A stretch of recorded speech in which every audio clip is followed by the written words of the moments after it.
Bonjour et bienvenue à Free Speech. Pour ceux qui se joignent à nous pour la première fois, Free Speech est notre capsule leadership dans laquelle vous avez la parole. Mon nom est Abel de Pack Bay Motivation. Aujourd'hui dans Free Speech, nous parlerons de la gestion des émotions. En tant que leader, la gestion des émotions est un outil extrêmement puissant auquel nous faisons recours sans arrêt. Mais comment l'appliquer dans le contexte familial? Nous verrons l'importance de gérer des émotions de manière constructive au sein de la famille. Et en plus, vous aurez des astuces pour vous permettre d'y arriver. Intéressant, n'est-ce pas? Pour en savoir plus, asseyez-vous confortablement, prenez une grande respiration et c'est parti avec Free Speech.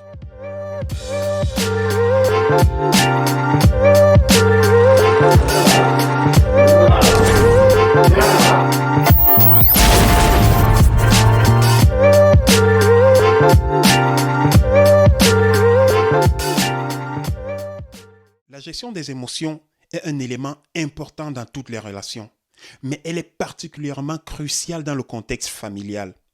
En famille, on vit dans un espace clos et les émotions peuvent rapidement s'intensifier. Lorsque les émotions ne sont pas gérées de manière constructive, ça peut conduire à des conflits, à de l'animosité et même briser des relations.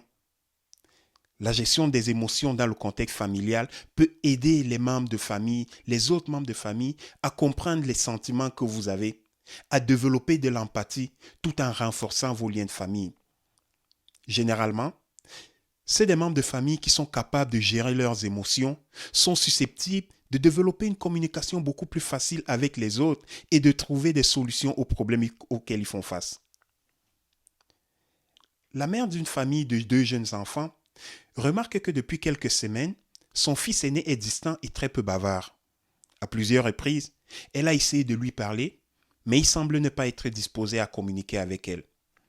Face à cette situation, Marie, la mère de famille, a décidé d'organiser une journée en famille, sans téléphone portable, sans aucune autre distraction. Elle a amené les 2 enfants au parc et elle a préparé un magnifique pique-nique pour eux. Pendant le déjeuner, sans porter aucun jugement ni aucune accusation sur le comportement que les enfants avaient à la maison, elle a plutôt commencé à leur poser des questions ouvertes du genre: comment s'est passée votre journée à l'école? Qu'est-ce que vous avez fait aujourd'hui? Qu'est-ce que vous avez aimé? Qu'est-ce que vous n'avez pas aimé? Qu'est-ce que vous voulez faire de spécial ce week-end? Le fils aîné était un peu surpris par les questions de sa mère. Il a commencé à répondre timidement. Au fil de la conversation, il s'est senti beaucoup plus en confiance et il s'est ouvert davantage. Et à ce moment-là, il a commencé à parler à sa mère de ses préoccupations à l'école et de ses inquiétudes concernant son nouveau professeur. C'est là où ça faisait mal.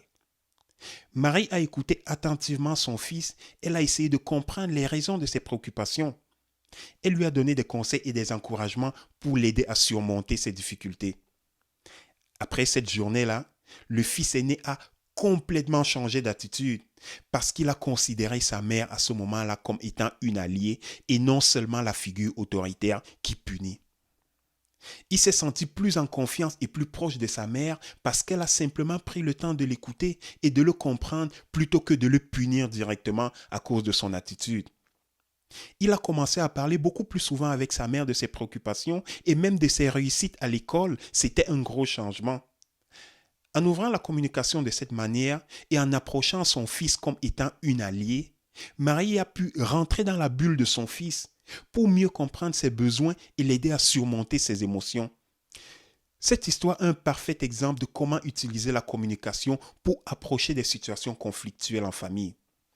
En prenant le temps de poser des questions ouvertes et d'écouter attentivement ses enfants, Marie a pu aider son fils à surmonter des difficultés et à renforcer en plus leur relation de famille. En encourageant la communication ouverte, vous vous sentirez plus connecté avec votre famille et vous serez capable de mieux les soutenir au quotidien. C'est une action gagnante. Il existe plusieurs autres stratégies que vous pouvez utiliser pour gérer les émotions de manière constructive en famille en tant que leader. Prenez du temps pour vous. Lorsque vous êtes submergé par des émotions fortes, ne réagissez surtout pas de manière impulsive.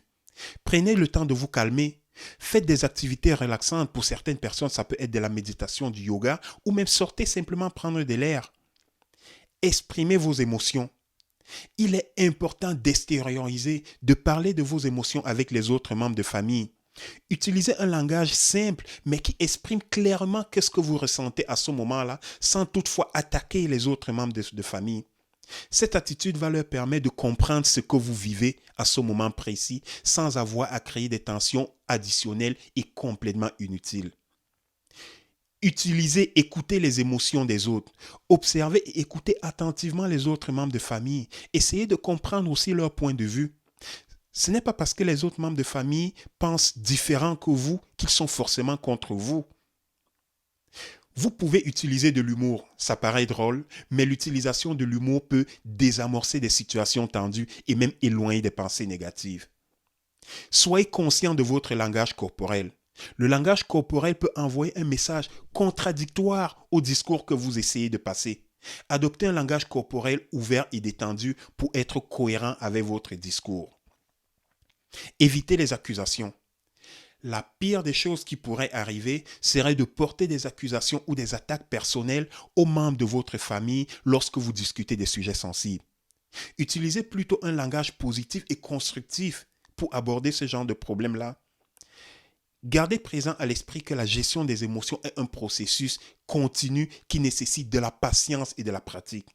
Mais avec du temps et de l'effort, vous pouvez y arriver et vous allez y arriver.